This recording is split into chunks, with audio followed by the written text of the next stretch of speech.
म आज एउटा कथा सुनाउँछु है दाइ ट्याक्क मलाई उ गर्नु त एउटा यस्तो रहेछ कि बुवा हुन त तपाईँ बुढो मान्छेहरूलाई त के सुनाउने हो र होइन एउटा मान्छे रहेछ गरे एउटा चाहिँ काल्पनिक कुरो जस्तो पनि र अहिलेको घटिरहेको घटना पनि एउटा मान्छे चाहिँ एकदम म जस्तै भनौँ न म जस्तै एउटा मान्छेले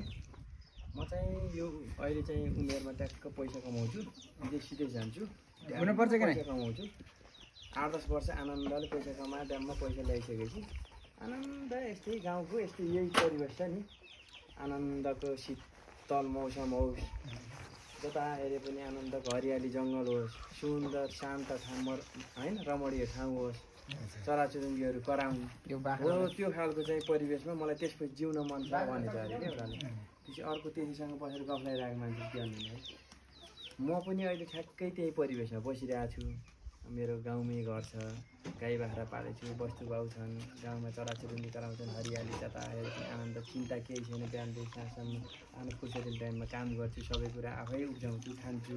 होइन म त्यही जीवन जिइरहेको छु मलाई पुगिरहेको म लास्टसम्म यसरी नै मलाई पुग्छ भनेछ अरे कि होइन भनिसकेपछि अहिले हाम्रो जस्तो दुईवटा परिपाटी छ नि अहिले ठ्याक्कै दुई तरिकाले मान्छे जिइरहेको एउटा जस्तो यही परिवेशमा यसरी हामी तपाईँको चाहिँ आफूले पुग्ने खाने सबै फलाहाम उ गरेछौँ सबै खाइरहेछ स्वस्थकर खानपिन गरिरहेको मान्छे फेरि दौडिया छन् बाहिर भनेपछि पैसा कमाउने भनेछन् लास्टमा मान्छेलाई के चाहिने रहेछ भन्दाखेरि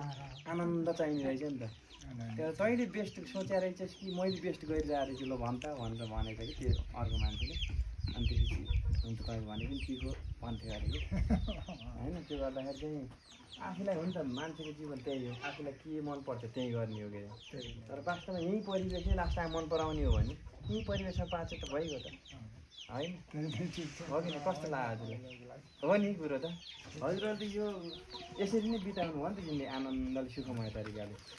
केही समस्या आक्रम बक्लम भन्ने भएन पहिला त बरु अलिकति सुखमुदो अहिले सबै कुरा नजिक बाटोघाटो सबै नजिक होइन त्यस्तो छ अनि के भयो त